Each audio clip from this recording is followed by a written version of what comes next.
Es decir, perdón brevemente, que el niño, el adulto que fue abusado de niño, puede luego él mismo abusar de un niño cuando es adulto. Claro que sí, o puede haber una distorsión de su sexualidad, porque si es un niño, no está entendiendo lo que le están haciendo. Y yo puedo decir que muchas veces ese niño en algún momento puede sentir placer en lo que le está pasando sin entender que es un abuso.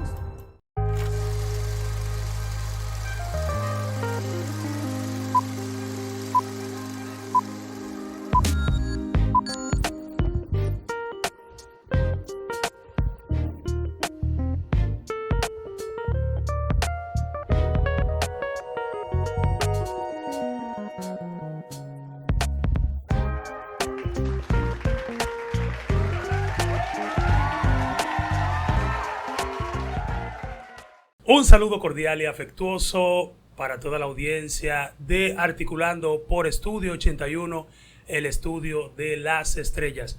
Yo soy Braulio J. Hernández. La tarde de hoy tenemos un programa súper especial. Estaremos hablando de los niños, de la psicología infantil. Y para eso hemos invitado a una especialista. Con nosotros está Mayelin Sujei Pérez. Ella es psicóloga clínica y trabaja en el Centro de Rehabilitación y Discapacidad. CAI. Bien, espero haberlo dicho bien. Mayelin, bienvenida.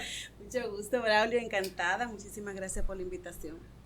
El gusto es todo mío. Es un gran honor tenerla con nosotros y hablar de los niños. Los niños son para mí el futuro.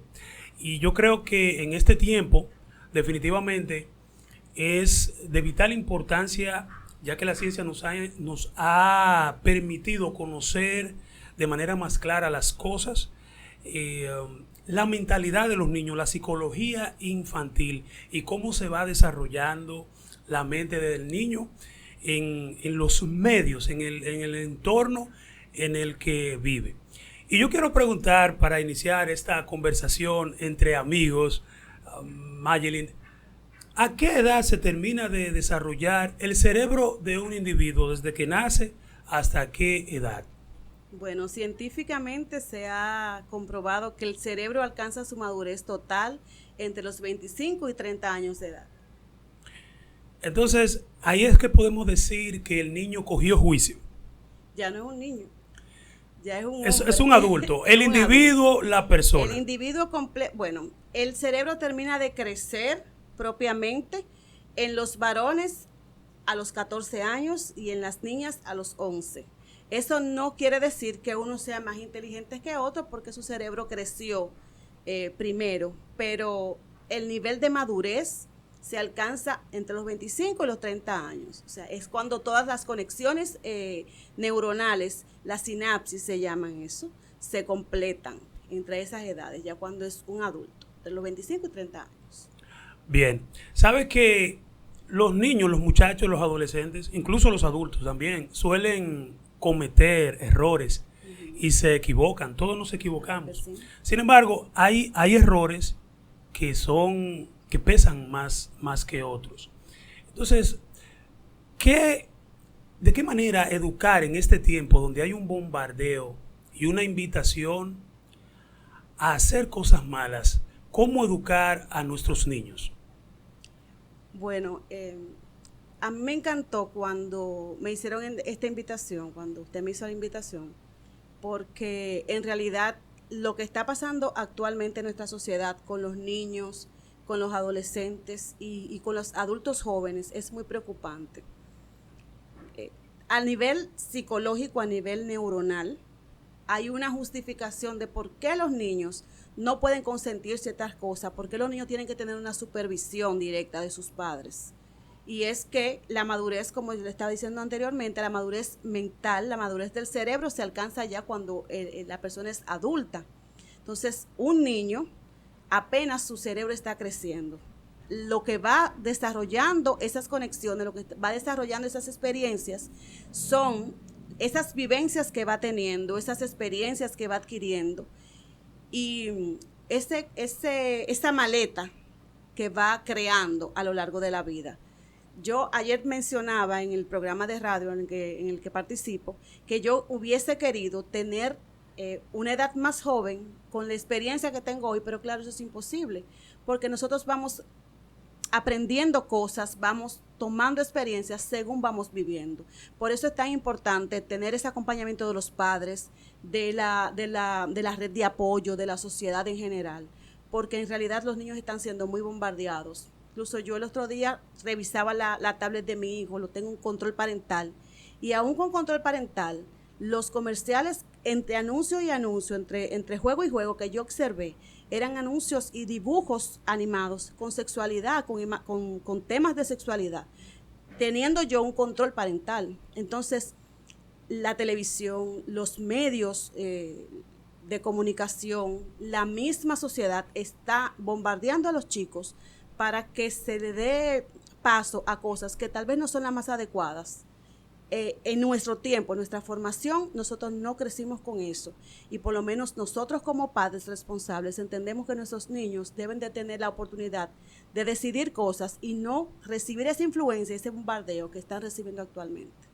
En el niño, en el adolescente, ¿cuán peligroso es despertar la sexualidad? O sea, que un niño se sexualice en edades de 8, 9, 10 e incluso la adolescencia, porque a eso es que invitan estas imágenes.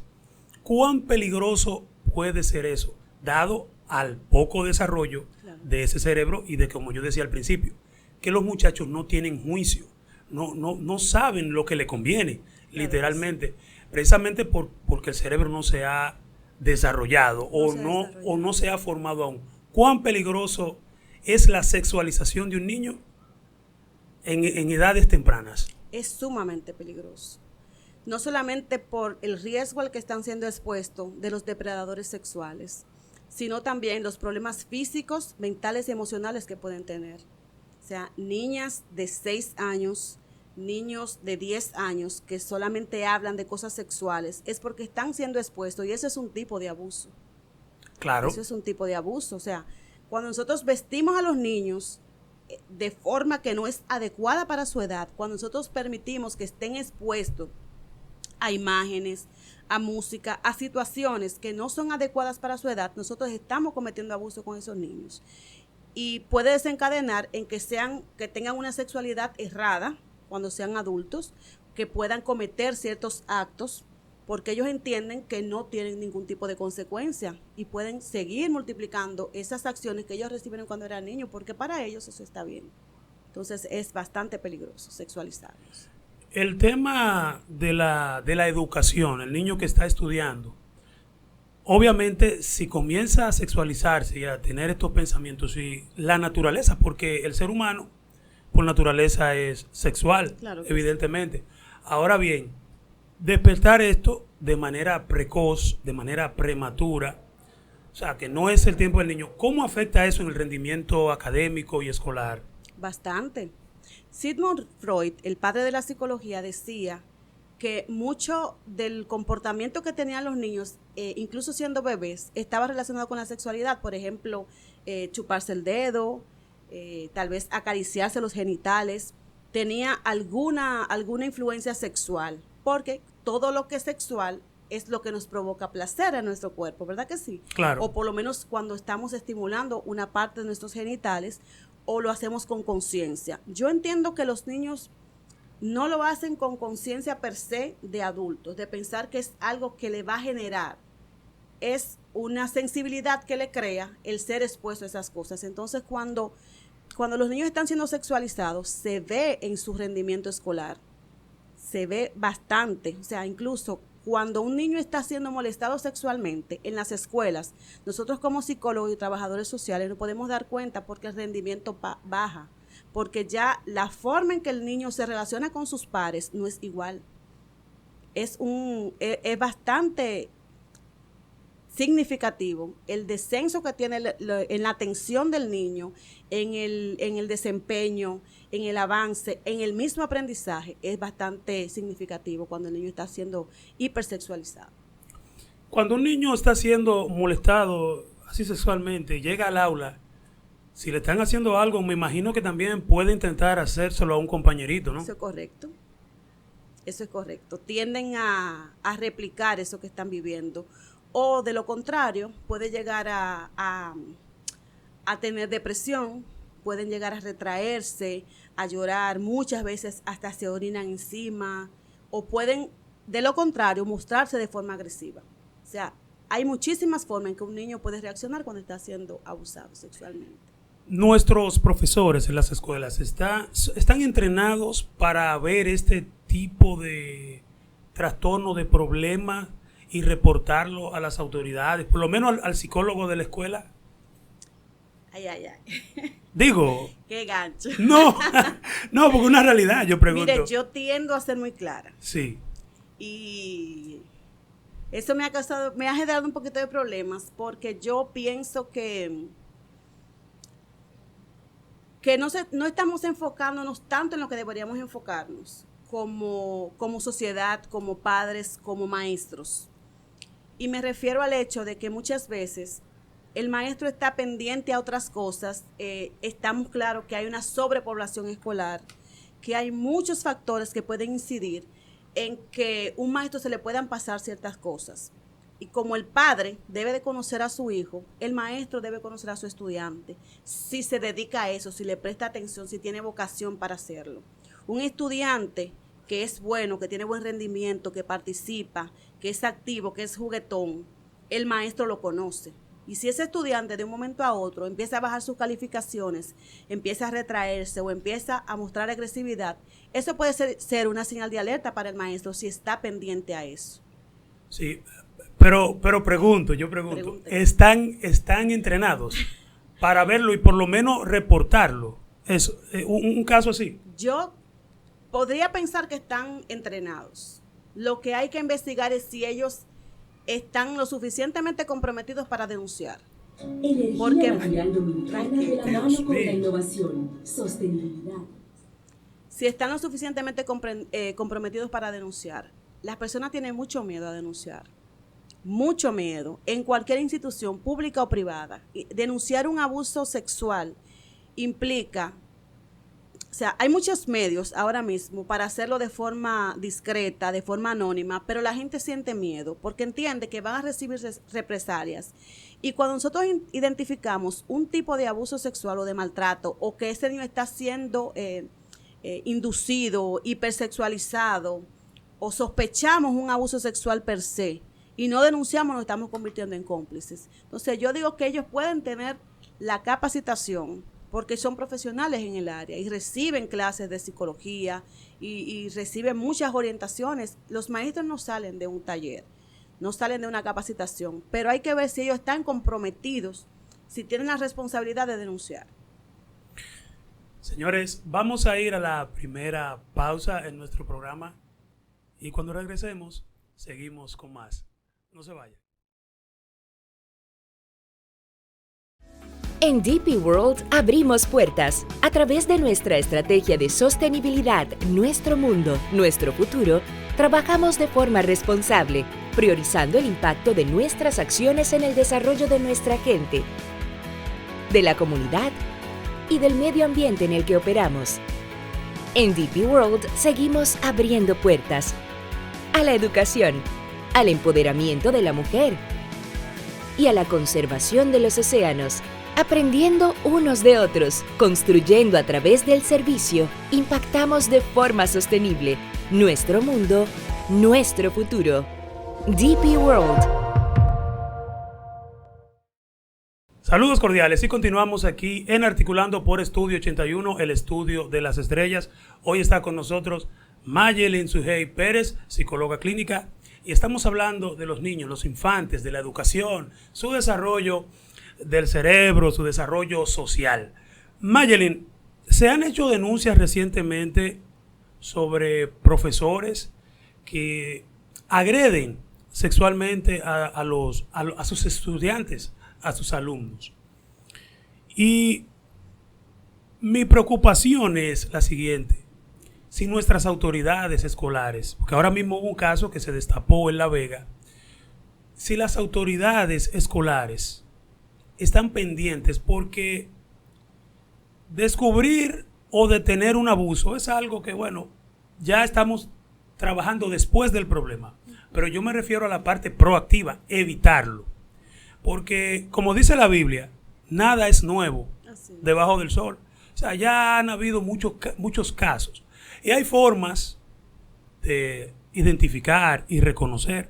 Bueno, mire el caso en Higüey con la jovencita que llegó a su casa desangrándose y luego muere. Sí. Luego aparecen fotos que ese profesor era como muy apegado, si era residente. O sea, hay programas, hay una supervisión para también detectar a los depredadores. Bueno, yo no he trabajado directamente en el sistema escolar público ni privado, pero yo creo que es algo de lo que yo mencioné al principio. Todos como sociedad somos responsables, somos veedores, somos Seguro. garantes de derechos de esos niños. Desde el portero, la conserje, los maestros, los psicólogos, los directores de la escuela, todos somos responsables. Y si yo como adulto responsable observo una situación que me hace ruido, yo debo prestar atención y denunciar, o por lo menos dar la voz de alerta. Estas son cosas, por ejemplo, el caso de La Vega, el caso de Higüey, que eran gritos a voces, y muchas personas estaban observando lo que estaba pasando. Sí. Y decidieron hacerse de la vista gorda, porque es más fácil hacer que yo no estoy viendo nada para yo no asumir responsabilidades y no incursionar tal vez en que me llamen como testigo, poner en riesgo mi vida, que es lo que la mayoría de las personas creen. Entonces, yo pienso que sí, que hay maneras y hay muchísimos medios con los cuales prevenir esas cosas, principalmente hablando con los jóvenes, hablando con esas chicas, hablando con los varones, porque eso no pasa solamente con las hembras, pasa con los varones. Hay maestras y maestros que influyen y tratan de abusar a niños. O sea, no solamente nos podemos enfocar en las hembras. O sea, todos somos responsables. Toda la persona que pueda, por ejemplo, yo tengo un negocio y en muchos momentos han llegado niñas ya formándose y llega un adulto y la mira de forma extraña.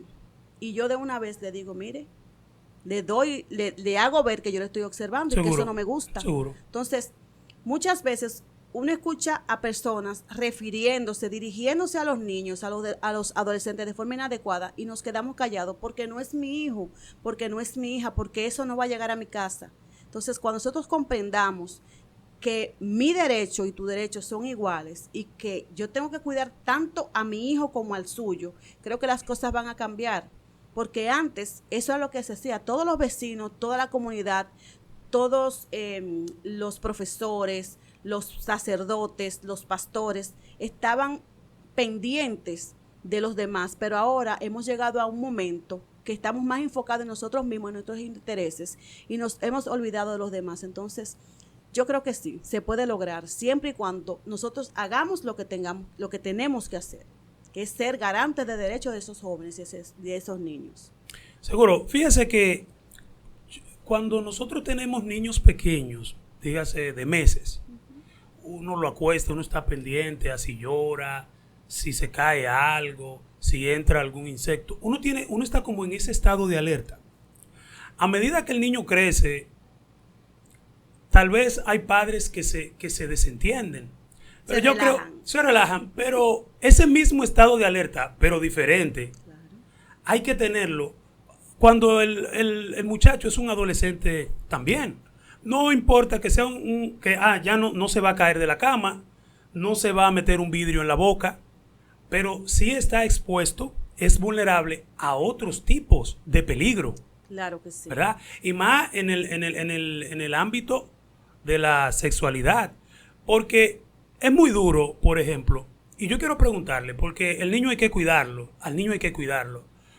¿cómo impacta una agresión sexual a un individuo? ¿Cómo se refleja eso en su vida adulta? ¿Cuáles son las diferentes consecuencias que puede tener si es agredido sexualmente cuando es niño? Bueno, una agresión sexual para un niño, para un adolescente y para un adulto es un trauma, porque es que alguien sin autorización viole mi espacio vital, viole mi cuerpo, viole mi integridad física y mental. Muchas veces el abuso no tiene que consumarse, no tiene que haber una penetración para que sea un abuso sexual y para que eso desencadene un trauma en esa persona, en ese niño, en ese adolescente. Si esa persona, si ese individuo, ya sea un niño, un adolescente o un adulto, no recibe ayuda, no recibe un acompañamiento profesional, eso puede desencadenar en que puedas repetir esa conducta, puedas replicarla en otras personas, en otros niños y convertirse también en abusadores o en su defecto que no tenga una sexualidad adecuada. Es decir, perdón brevemente, que el niño, el adulto que fue abusado de niño, puede luego él mismo abusar de un niño cuando es adulto.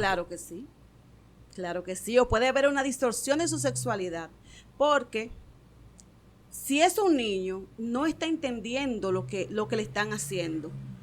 Y yo puedo decir que muchas veces ese niño en algún momento puede sentir placer en lo que le está pasando sin entender que es un abuso. Y como siente placer porque es su cuerpo y tiene emociones y tiene sensaciones, puede asociar ese tipo de sexualidad, ese tipo de acto a placer. Y solamente recibiendo ese tipo de acto, o sea, ese tipo de maltrato, si es forzoso, es que puede sentir placer y puede replicarlo en otros, en sus parejas, en sus relaciones. Pueden llegar hasta a tener algunas parafilias. Parafilias. Exacto. Sí, para el público de Estudio 81 y Articulando, definan brevemente, ¿qué son las parafilias? Las parafilias son trastornos, son enfermedades mentales asociadas a la sexualidad. Bien. O sea, por ejemplo, una parafilia puede ser que la persona sienta placer que le orine encima. Bien. Que sienta placer tocando heces fecales. Que sienta placer teniendo relaciones sexuales con muertos. Oh, Dios. Sí, son muchas. Que tenga relaciones con animales, esa es una parafilia. Wow. Fíjese, fuertes. pero sí, hay que tener, porque hay que tener mucho, por eso digo, hay que tener mucho cuidado con nuestros hijos. Eso es así. Hay que cuidarlos, hay que saber con quiénes se juntan, con quiénes hablan, porque recientemente el periodista Ramón Tolentino denunció que en La Vega había un maestro que se grababa agrediendo sexualmente a menores. Y cuando usted decía ahorita, no solamente las niñas, también los niños, porque a quien este profesor agredía era a varoncitos. Era a varoncitos. Eso es así. Y precisamente yo le comentaba eso a alguien y yo decía, probablemente de niño a él también se lo hacían. Sí, lo más probable es que él sea una víctima. Sí, Si se investiga, puede que sea una víctima también. Sí, y que yo pienso, Mayelin, que la gente debe entender que si sucede un caso como esto, si un niño es violado, muchas veces en el seno familiar, en el entorno de confianza, amigos, esos abusos suelen, por un tema de consideración, y yo creo que eso es equivocado, callarlo. Eso es correcto. Porque es se convierte en un secreto. Sí, pero el agredido.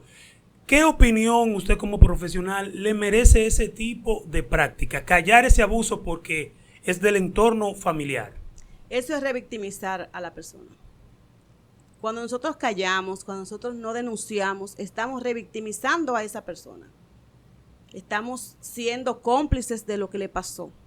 Yo he manejado algunos casos de abuso sexual y gracias a Dios he encontrado padres que han decidido ir y echar el pleito en contra hasta de sus propias familias, porque muchas veces si se da dentro del seno familiar, esa familia se pone en contra de esa persona que fue agredida, de ese padre que está buscando justicia para su hijo o su hija.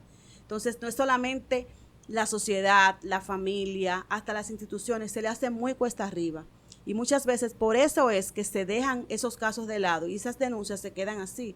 Y se supone que el Estado, como garante de derecho, una denuncia de abuso sexual tiene que darle curso, aún el padre o la madre desista de la denuncia. El Estado debe de empoderarse de eso y asumir esa responsabilidad, pero muchas veces no llegan a ser denunciadas. Muchas veces un maestro se da cuenta de que una niña está diferente, o la niña se le acerca, o el niño, y le da la denuncia, y se quedan callados y no encuentran cómo dirigirse al padre, porque tampoco sabemos quién es que le está abusando. No podemos decir que en cualquier caso es el padre o un hermano o alguien dentro del seno familiar, pero la mayoría de los abusos sexuales que se dan en niños son de personas muy cercanas, de confianza, dentro de la familia o amigos cercanos. No, y que son generalmente figuras de poder. Así es. Son figuras de poder, y que también en muchos de estos casos hay manipulación. Eso es así. Hay manipulación y y la intimidación. Sí. No se lo digas a nadie. Cuidado si habla. Y a los niños mayormente, voy y mato a tu mamá, mato a tu papá. O sea, que son cosas que realmente no es que van a suceder, pero el niño se asusta. Eso es así. Usted mencionaba anteriormente el cuidado que tenemos de los niños cuando son bebés, cuando son pequeñitos, que lo vemos con esta vulnerabilidad. Y yo pienso que ese mismo cuidado que tenemos cuando un niño está recién nacido, debemos tenerlo cuando está llegando a la pubertad, cuando está en la adolescencia, porque creo que es donde hay más riesgos.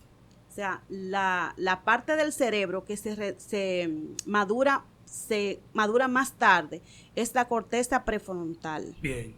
La corteza prefrontal. Entonces, ahí está la toma de decisiones, está la planificación y está el control de impulsos. Entonces, bien, como un adolescente no tiene esa área del cerebro desarrollada, cae más fácil en lo que son los vicios, en lo que son las depresiones, y toma decisiones sin tomar en cuenta las posibles represalias, las posibles consecuencias que puede tener, porque no está maduro fisiológicamente. Entonces, muchas veces los padres caemos en el error de, no, ya está grande, ya se puede defender solo. Y ahí es que tenemos que tener más cuidado, porque es que son muy influenciables en ese momento. Entonces, yo creo que lo principal es nosotros conocer a nuestros hijos. Claro.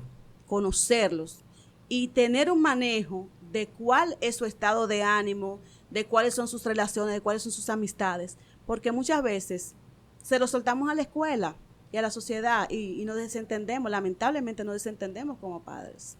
Sabe que yo estoy en un grupo de WhatsApp y ahí hay unos padres que decían que los niños no le dicen todo a sus padres. O sea, nuestros hijos como que no nos comunican todo. Y evidentemente puede ser que sea cierto, los muchachos tienen sus secretos con los padres. Y yo quiero saber, Mayelin, el tema hormonal, el repunte del impulso sexual en los adolescentes, tanto en los niños como en las niñas, los jovencitos como en las jovencitas.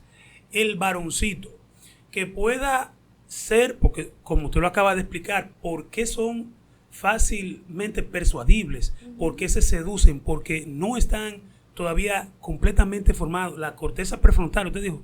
Sí, corteza prefrontal. Sí, donde se sopesan las decisiones y eso. Y como yo le digo, es que no tienen juicio. Pero hay un impulso, hay una atracción, ya vamos a decir 14, 15, 16. Eso es correcto. Que es cuando yo digo que el muchacho debe estar procurando prepararse, estudiar. Y nosotros que estamos en los barrios y ahora con el tema de las redes sociales, estos TikToks y redes sociales que invitan a tantas cosas que no son buenas. Entonces yo quiero saber hasta cuándo es justo achacarle todo a las hormonas. Mi hijo embarazó a una niña adolescente porque es que las hormonas están borboteando. O la muchacha se dejó embarazar porque las hormonas están borboteando. ¿Hasta dónde es justificable eso? Para que usted me responda eso después de esta pausa. Seguimos, no se vayan. En DP World abrimos puertas. A través de nuestra estrategia de sostenibilidad, nuestro mundo, nuestro futuro, trabajamos de forma responsable, priorizando el impacto de nuestras acciones en el desarrollo de nuestra gente, de la comunidad y del medio ambiente en el que operamos. En DP World seguimos abriendo puertas a la educación, al empoderamiento de la mujer y a la conservación de los océanos, aprendiendo unos de otros, construyendo a través del servicio, impactamos de forma sostenible nuestro mundo, nuestro futuro. DP World. Gracias, muchas gracias por continuar con nosotros en Articulando por Estudio 81, el estudio de las estrellas. Hoy estamos con Mayelin. Mayelin, la pregunta que dejamos en el aire. Respóndanos, ¿hasta dónde se puede justificar esa frase? Cuiden su gallina que mi gallo está suelto, porque el niño, sus hormonas están en ebullición y también las de las muchachas. ¿Hasta dónde se puede justificar eso? Bueno, neurológicamente podríamos decir que hasta los 25 años, que ya ese cerebro está desarrollado. Pero entonces hay muchos adultos que no se desarrolló. ¿Oh, sí? Porque no son solamente los jóvenes y los adolescentes que andan embarazando y que andan tomando malas decisiones, ¿verdad? No. Eso no tiene que ver únicamente con el desarrollo cerebral y con las hormonas. Bien. Eso tiene que ver muchas veces con el control de impulsos, tiene que ver con el respeto, con los valores. Bien. Entonces, si nosotros no tenemos una crianza, una educación en valores adecuada, eso no nos va a saber a nada, porque si el padre, que es el supervisor, el que dirige ese niño, el que está llamado a cuidarlo, a orientarlo, lo que dice es, cuiden su gallina que el gallo está suelto, lo que le estamos dando es el permiso. Claro. No le estamos enseñando respeto, no le estamos enseñando autocuidado. Entonces, los principales responsables de ciertas cosas que pasan, aunque suene feo, somos nosotros los padres. Bien. Porque si ellos no tienen la madurez mental, la madurez neurológica para tomar decisiones, somos nosotros los que tenemos que estarle dando ese acompañamiento, los que tenemos que estar encima de ellos diciéndole, esto no es así, esto no es así. Esto se hace de tal forma, tú tienes que esperar tu tiempo y tratar de involucrarlos en otras cosas, porque es completamente normal que ellos tengan esos impulsos sexuales. Es normal. Es normal, fisiológicamente. Pero cuando un joven se envuelve en otras cosas, cuando un joven se empeña en aprender un oficio, en estudiar, tiene retos académicos, cuando un joven, por ejemplo, estudia música, hace deportes, no tiene tanto tiempo para caer en cosas que no tiene que caer en. Perdón, entonces el ocio también influye ahí, tiene que ver. Claro que sí, claro que sí. Dentro de las recomendaciones que yo le podría dar a los padres, es que se enfoquen en que sus hijos tengan una educación retadora. Porque claro, si un muchacho no siente que lo están retando académicamente, que tiene que esforzarse, lo que hace que pierde el interés en la educación. Y yo cuando escucho jóvenes de 13 y 14 años que me dicen, yo voy a dejar la escuela, y ese muchacho no tiene papá y mamá. Porque es que un hijo mío no puede dejar la escuela, ¿y dónde estoy yo?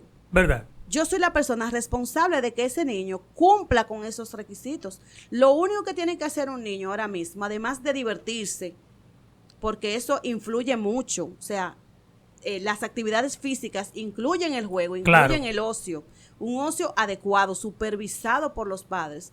Lo único que un niño tiene que hacer, su responsabilidad, es estudiar. Entonces, él no me puede decir que no tiene interés. Yo tengo que ver cuáles son esos intereses, pero primero yo tengo que conocer a mi hijo y a mi hija.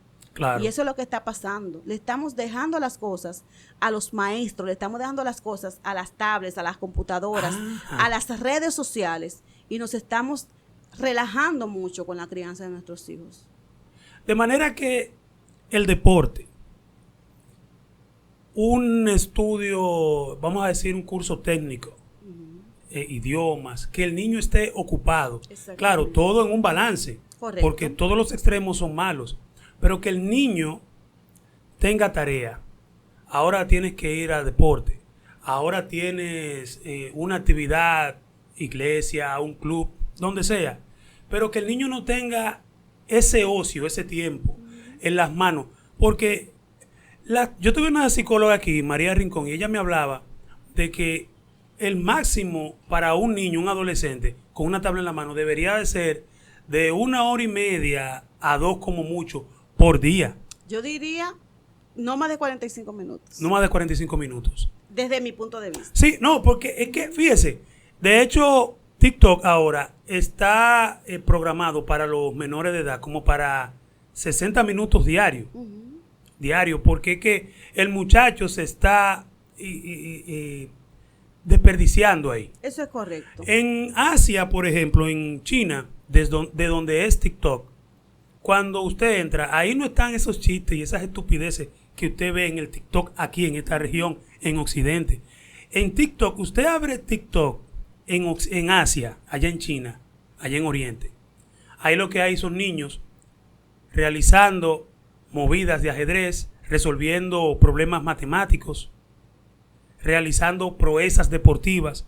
Cuando aquí lo que sale es una persona bailando, una adolescente menor de edad bailando al ritmo de un reggaetón o de un dembow, mal vestida, con letras obscenas, Quiero preguntarle ahí, aprovechando, esos movimientos pélvicos en una adolescente, al ritmo de una música con unas letras, de estas letras que usted sabe que hay, letras que lamentablemente no son aptas, porque son pornográficas, son letras explícitas. Entonces, ¿qué efecto tiene en la mente de un niño? Letras explícitas, ese beat, ese ritmo y el movimiento pélvico. ¿A qué puede eso invitar o despertar tempranamente el deseo sexual incontrolable? Eso es correcto. Es correcto. Eso es correcto, claro.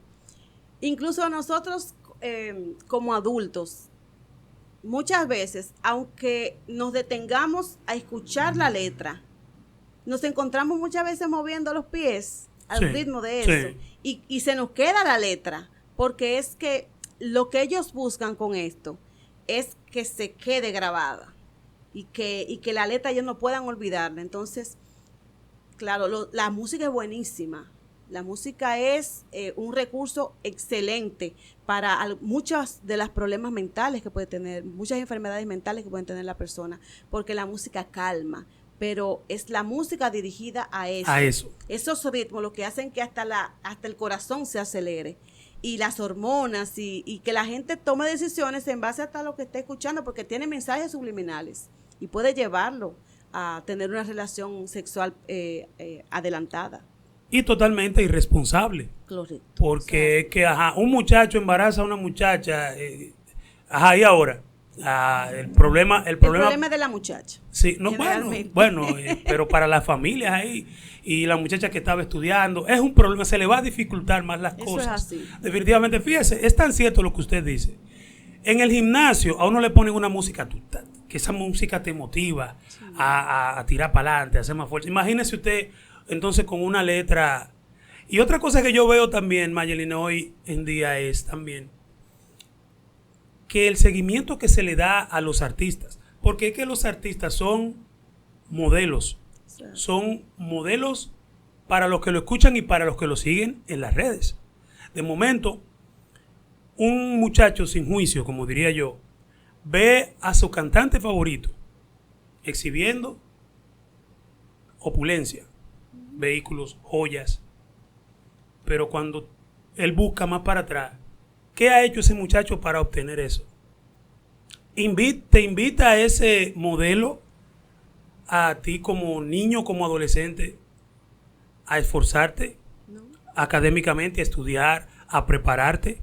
No, porque y las letras son superficiales. Eso es así. Yo soy el más duro, yo soy el que más rompo, yo soy el que tengo más mujeres, yo soy el que tengo más novia, porque yo soy el que estoy más bueno. Porque es un asunto que invita a la gente al ego, Claro. Esta música eso es lo que busca. Y mostrando las joyas, Sí. muchas veces influenciando para el consumo de drogas y de sustancias prohibidas. Sí.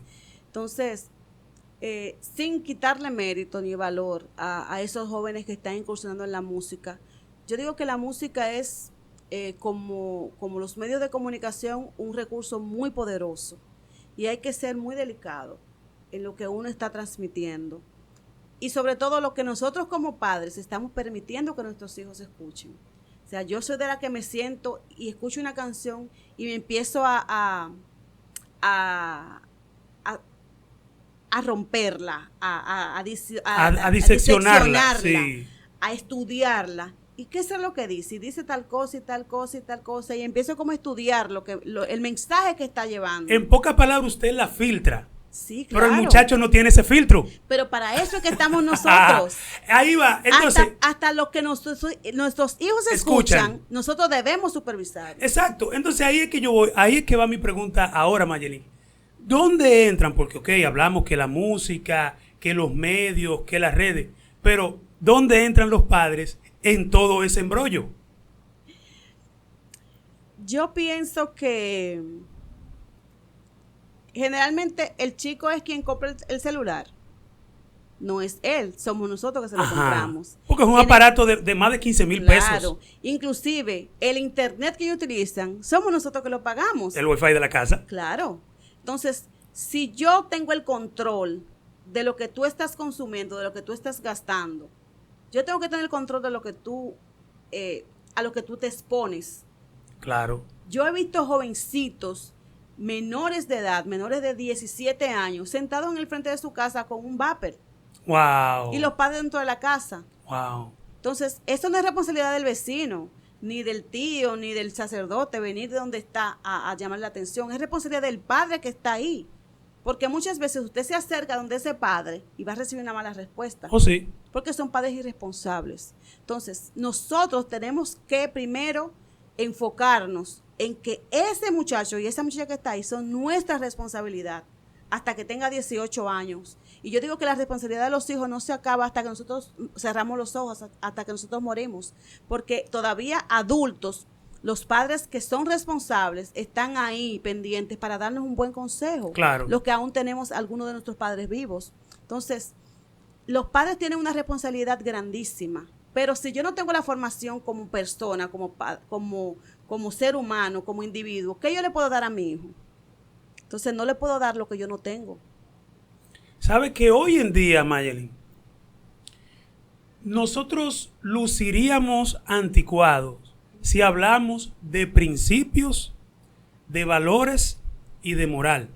Bueno, la asignatura moral y cívica la sacaron de las escuelas, del currículum de la escuela. Uh-huh. Lamentablemente, que debería volver. Claro que sí. Entonces, esa formación en principios, valores y morales, porque hoy la gente solamente atina a decir, pero fulano, mengano, privan en santo, para ellos todo es malo, estamos en los tiempos modernos. ¿Qué se aconseja hoy a los padres que están formando niños y que tienen que cuidarlo de esto?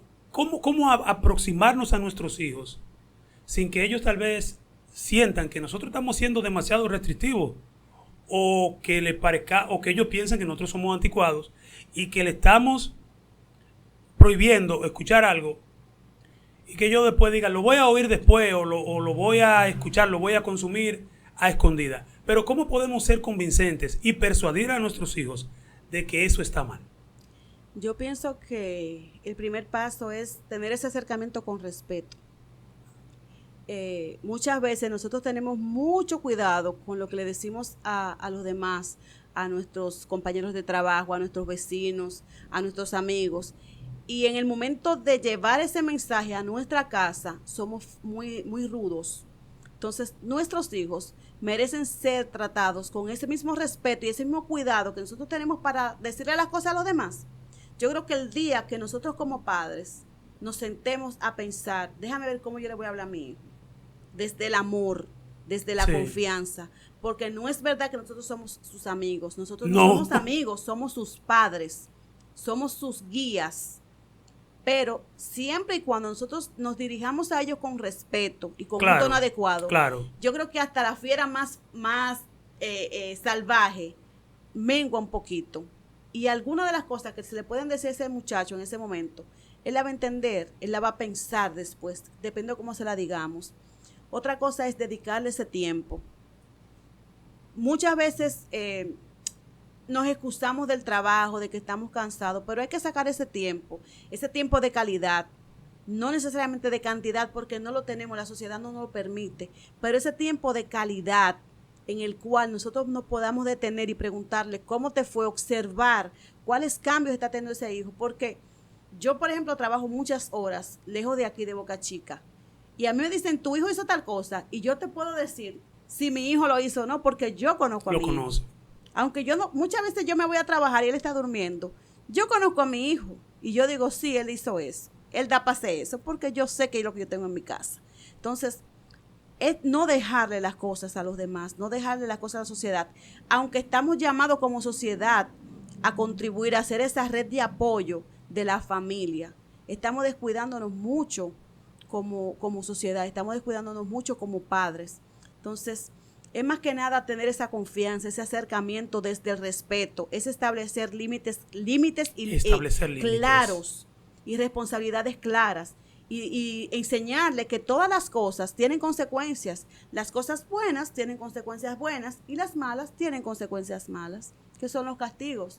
No hay que llegar a darle golpe, pero es tener la conciencia de que si tú decidiste, por ejemplo, tener relaciones sexuales sin protección, yo voy a estar ahí para ti, yo te voy a apoyar porque tú eres mi hijo. Y tal vez quien viene, si llega el momento, es mi nieto o mi nieta, pero tú tienes que hacerte responsable de eso. Seguro. Tú tienes que guayar tu yuca.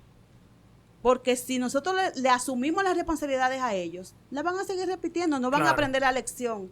Y al final del día, ese juicio de que tanto hablamos, que los muchachos no tienen, ellos lo van a adoptar, ellos lo van a adquirir de acuerdo a las experiencias que tengan en vida, de acuerdo a cómo ellos puedan ir resolviendo los problemas. Y que hoy no hice bien, pero ya yo sé que de esta forma no me resultó, voy a tratar de hacerlo de otra forma, a ver si me sale mejor.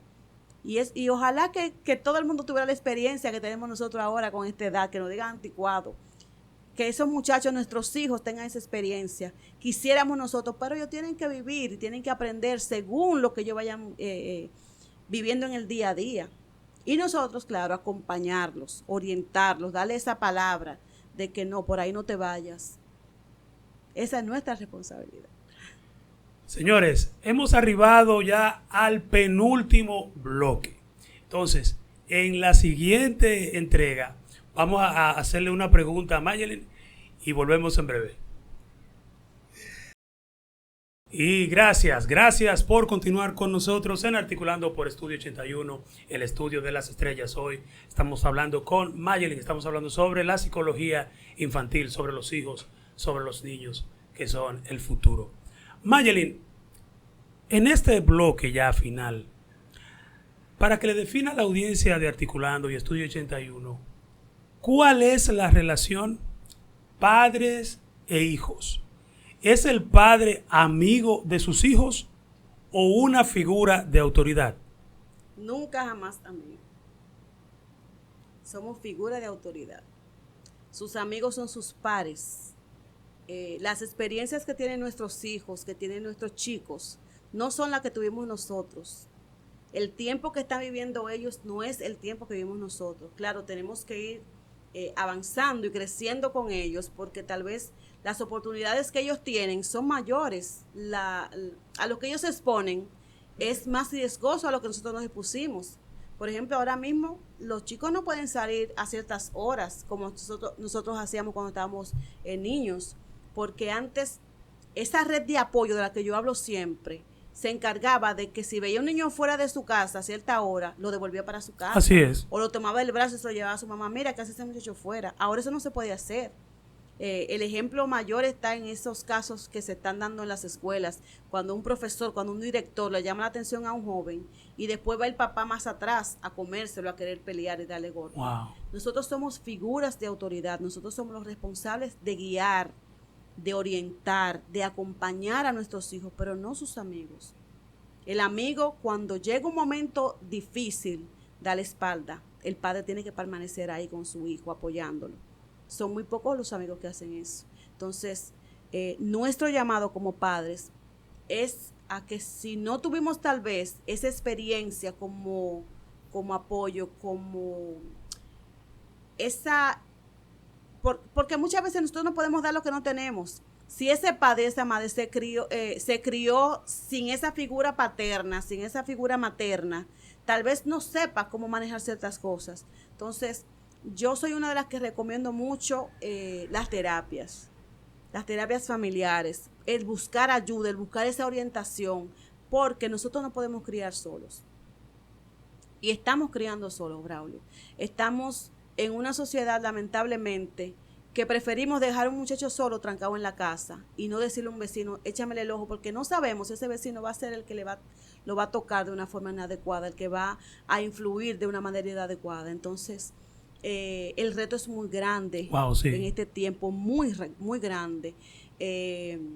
La situación económica nos lleva tal vez al pluriempleo, a dejar a los muchachos solos, al tal vez dejarlo a cargo de otra persona que tal vez no tenemos mucha confianza con ella, porque tenemos que salir a buscar el dinero para poderlo sostener.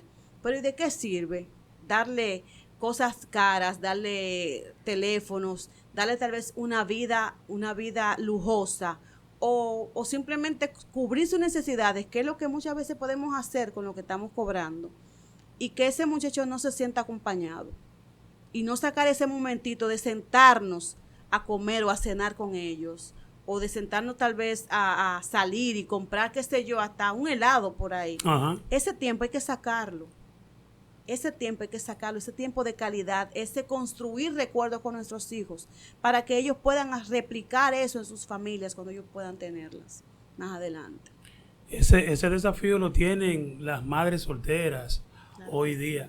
Sabe que yo estoy totalmente de acuerdo con usted, la relación de los padres y los hijos es completamente vertical, no somos iguales. Así es. La figura de autoridad, mire, anteriormente, usted acaba de decir que un muchacho va con una queja donde su papá de la escuela y el papá o la mamá van a comerse al profesor. Así es. En mis tiempos, mi mamá nunca tuvo que ir a la escuela por nada, porque es que me daban unos palos. Me daban unos palos. Mire, yo no sé realmente, yo no soy de dar pela, yo no soy de dar golpe. No, a mis hijos. A mí me dieron mis palos, de momento me lo dieron. Yo amo a mi mamá, mi abuela me dio mi palo. Yo amo a mi mamá, yo amo a mi abuela, las amo. Yo creo que eso no tuvo ningún impacto psicológico negativo en mí. No es que yo esté promoviendo que le den pelas a los muchachos, no, porque hay que tener en cuenta que anteriormente la formación de nuestros padres, el grado académico que tenían, tercero de la primaria, segundo, no tuvieron formación, eran los tiempos. Sí. Y a veces cuando sentían frustración ante una travesura que uno hacía, y la formación también que ellos tuvieron de sus padres, que todavía tuvieron menos. Claro. Entonces, pero definitivamente hoy, bueno, y lo que usted acaba de mencionar, anteriormente un vecino me veía a mí a 2 kilómetros de mi casa. ¿Y usted para dónde usted va? Su mamá sabe que usted está por aquí, devuélvase. Y ahí tenía uno que devolverse. Así. O si veían a uno con rumbo a la playa, ¿para dónde usted va? Devuélvase. Y fácilmente ese vecino, hasta una nalgada, camine, váyase. Sí, y corregían a uno. Y uno se sentía controlado y supervisado, que es lo que yo entiendo que hace falta hoy. Control, supervisión. Los muchachos están por ahí de su cuenta y sobre todo entienden y sienten que si hacen algo no van a tener ninguna consecuencia. Exactamente. Es la famosa red de apoyo que yo estaba mencionando anteriormente. Sí. Ahora tenemos un sálvese quien pueda. Wow. Ahora tal vez el que quiere como responsable acercarse a un padre y decirle, mira, yo vi a tu hijo en tal cosa, guárdame el secreto. Tiene miedo. Tiene miedo, sí. Tiene miedo de la reacción que va a tener ese padre, porque puede ser que se lo agradezca o puede ser hasta que le dé una golpeada tan grande a ese muchacho que después uno se sienta culpable. ¿Entiendes? Entonces, es muy delicado y es muy lamentable a lo que hemos llegado nosotros. Y los padres que todavía nos preocupamos y los entes sociales que todavía nos consideramos garantes de derechos de esos niños y niñas, tenemos una lucha muy fuerte. Primero, sensibilizar muchas veces a la sociedad de que deben de supervisar, de que deben de levantar la voz cuando ven un joven en riesgo y tal vez acercársele, aunque le digan chismoso, aunque le digan metido y hasta sus malas palabras se la echan. Sí, a uno. claro, claro. Yo soy una que me han dicho de todo, porque yo he sabido pararme en un motor y decirle a una madre, mira, esta no es la forma de tú cruzar la calle, de tú caminar en la calle con el niño, tú siempre tienes que detenerlo. Y me dicen, ¿y tú no tienes miedo que te echen un boche? Y yo, no, si yo estoy logrando que ella tome una actitud diferente con el niño, sí, a mí ese boche me sabe a nada. Pero es hacerlo de una manera consciente, es tener esa responsabilidad social y moral que debemos tener como sociedad y sobre todo como padre, de que si el padre no tiene conciencia, usted tiene que denunciar. Lamentablemente, nuestras autoridades están llamadas a velar y a garantizar los derechos de esos niños y de esas niñas.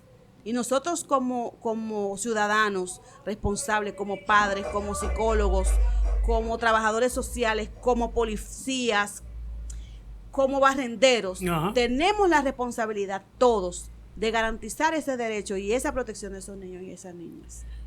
Mayelin, y es evidente que si los muchachos están como están en las escuelas, es evidente que hay un problema en la casa con los padres. Posiblemente. Es muy probable que así sea. Muchas veces la violencia que nosotros estamos viendo en las escuelas tiene que ver con un asunto en la casa. Tiene que ver tal vez con que el niño está siendo maltratado o tiene que ver con que el niño no tiene límites claros y no conoce que eso no es correcto. Yo creo que principalmente debe haber un régimen de consecuencias. Sin llegar a darle golpes, pero debe de haber un régimen de consecuencias. Y establecer, como usted dijo, esos límites claros, que no deban cruzarse. Y si se cruzan, que entonces que venga la consecuencia. Que tenga la consecuencia. Claro.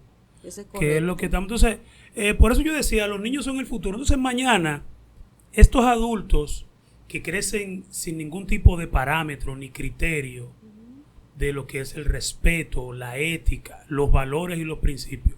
Entonces, mañana vamos a tener profesionales malos. Vamos a tener personas agresivas y antisociales en los medios, atendiéndonos en la policía, en la tienda, en las instituciones públicas y violencia social. Claro, fíjese cómo hay gente que... Mañana no, lo tenemos ya. Pues ya lo tenemos. Ya lo que tenemos. Hoy por un choquecito, por un parqueo, hay personas que se salen de ese vehículo y le arrancan la vida a cualquiera. En estos días yo escuchaba una madre, como le dije anteriormente, yo trabajo en un centro de atención a la discapacidad. Sí. Y trabajamos con niños. Y yo escuché a una madre que tiene un niño dentro del espectro autista mencionar que en la escuela donde ella trabaja y está su niño en una sala de educación especial, el niño dentro de su condición no mide su fuerza. Y se le acercó inapropiadamente a una maestra, pero el niño lo que tiene son como 6 años. Y esa maestra, con lo que tenía en la mano, lo golpeó. ¡Wow! ¿Una maestra? Una maestra. ¡Oh, Dios! Ella empezó un proceso legal, pero dentro de la misma escuela trataron de protegerla y de excusarla, porque sabemos que muchas personas no tienen la formación, no tienen las herramientas para trabajar tal vez con un niño con una condición especial, como es el autismo. Pero la forma en que nosotros reaccionamos tiene que ver mucho con la crianza, tiene que ver mucho con las experiencias. Si nosotros nos criamos en una casa donde papá es violento, donde nosotros tenemos miedo de decirle que rompimos un vaso porque nos van a abrir la boca, no podemos esperar que ese niño maneje adecuadamente un conflicto porque no lo está viviendo en su casa, no lo está viviendo en el entorno donde está. Y el entorno afecta mucho lo que es el desarrollo físico y emocional de un niño. Y luego, eso es lo que vemos en la calle, gente que no puede gestionar sus frustraciones, problemas, conflictos que se resuelven de manera civilizada y simple hoy, lo resuelven con la violencia, dándole un tiro a otro, golpeándolo, rompiéndole el vehículo. También eso muchas veces se traduce al tema de la violencia doméstica. Si en la casa mamá veía al papá abusar física y verbalmente a su mamá, a su hermana, a él mismo. eso luego viene este individuo y lo reproduce de adulto en la sociedad, y tenemos una sociedad violenta como la que tenemos hoy. Así es. Bueno, señores, no hay tiempo para más, el tiempo es el que manda, pero yo creo que lo que hemos hablado hoy ha sido de bastante provecho. Mayeli, muchas gracias. Muchas gracias, Braulio, por la invitación. De verdad que un honor, y ojalá que este mensaje pueda llegar a esos padres y esas madres que le den ese seguimiento, le den ese apoyo a sus hijos, y podamos tener hombres y mujeres de bien para el mañana. Bien, esto ha sido todo por hoy en esta entrega de Articulando. No se pierda a la próxima. Hasta luego.